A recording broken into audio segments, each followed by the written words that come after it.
23番乗り場にただいま到着の列車は22時5分発さくら572号新大阪行きです。自由席は C ロより1号車から3号車です。途中姫路新神戸に停まります。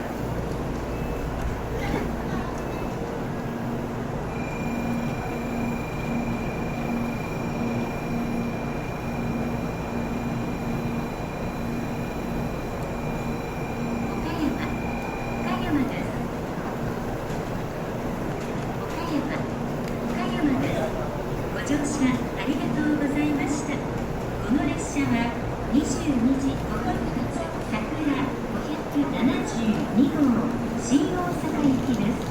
ご乗車の際は列車とホームの間が空いているところがありますので足元にご注意ください。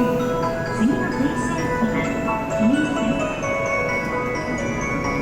23番乗り場さくら572号新大阪行きが発車します。ドアが閉まります。ご注意ください。お見送りの方は黄色い点字ブロックまでお下がりください。空いている隣の乗車口からお歩きのご乗車お願いします。読み合わせてご迷惑をおかけいたします。ぜひご案内車内の方でご案内してください。隣の空いている乗車口からお歩きのご乗車お願いします。ぜひパスワード車内の方でご案内してください。ご協力お願いします。ご迷惑ご迷惑をおかけいたします。隣の空いている乗車口からお歩きのご乗車お願いします。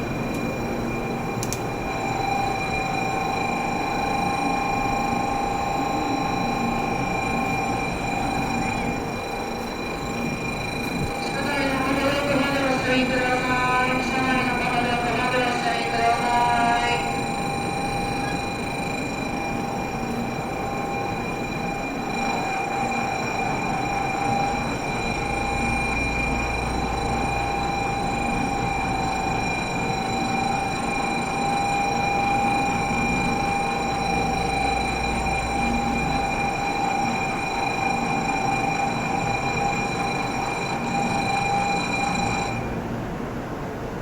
車から発車します。ドアが閉まります。ご注意ください。ドアが閉まります。